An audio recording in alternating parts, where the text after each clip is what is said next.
On Tuesday, at 18:15 hour, I made the decision to murder my best friend.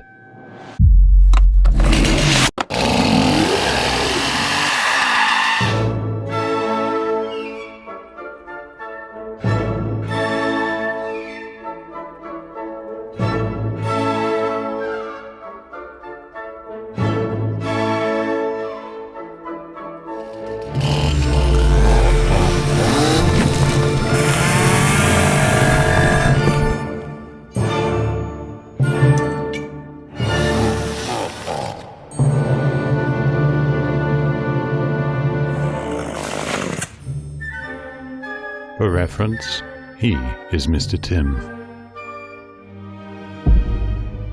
My equal in the personal arena of hobbies and interests, politics, socioeconomic beliefs, and overall taste.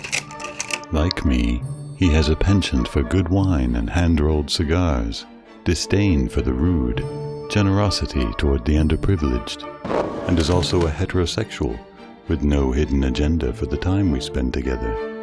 This is Mr. Tim, and he's going to die today.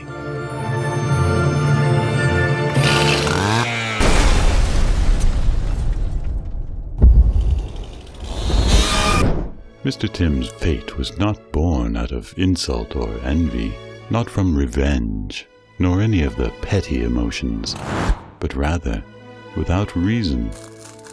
It came suddenly during a brief moment in pondering the vastness. Right there. Murder birth. Could I, would I, should I, were never points of contention, simply the manner of which, not in a cunning sneak such as poison, but an act dastardly and violent. The purpose was experience, to take life and see death. I briefly considered strangulation, but our physical equality deemed the option too great a risk. The same severity of risk applied to blunt force. Even with the assist of a club, I was certain to trigger the survival strength in Mr. Tim. Occasionally, while in superb conversation with my friend, I would feel the strongest of impulses to gouge out his eyes with my opposables.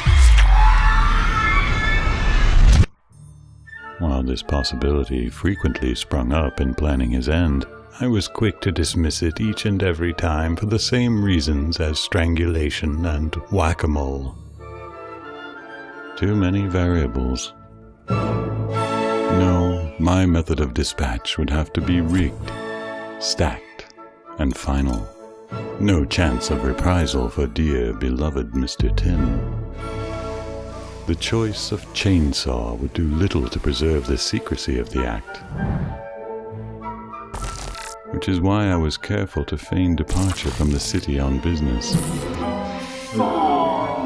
Requisite trickery. I arrived at Mr. Tim's home with the intention of pitching impromptu carving, accompanied by the uncorking of a splendid vintage from the Pope's new castle. All this under the guise of celebrating my cancelled business excursion. The plan was as follows: carve a shape, carve my friend, then enjoy that very fine vintage of the Pope's new castle. After which, I would employ a less interesting plan of veiling the body. To my surprise, Mr. Tim beat me to the premise. A lively carve and a pour of red to toast my unexpected freedom. Good fortune shone upon the scheme. From there, we arrived here, to this, now.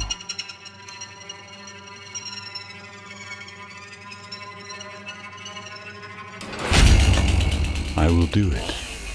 Now. He will fall. Perhaps attempt a hollow escape on hands and knees. I will approach with eyes unblocked and trim the last of his bounce. No more breath. No more Mr. Tim.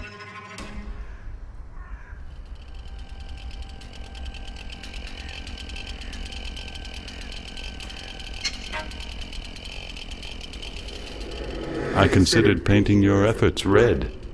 I hear the words spoken, unbelieving them.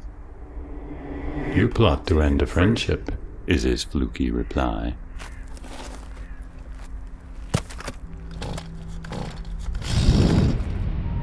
What turn is this? What have I not done? A rebuttal from within, a faint light in the dark. Affection, love, for Mr. Tim must be the crook of the climax, sending my will into retreat. Truly, the bond of friendship is an unbreakable... What the fuck?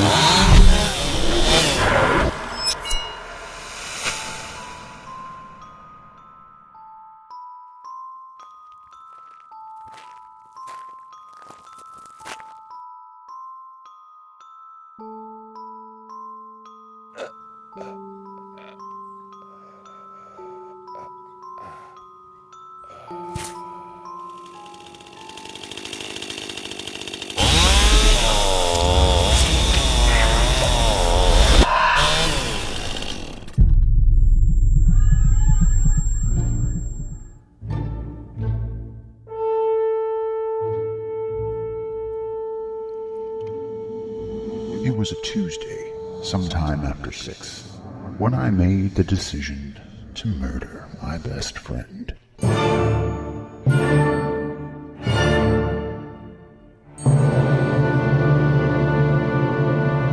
I got a job in the valley, but today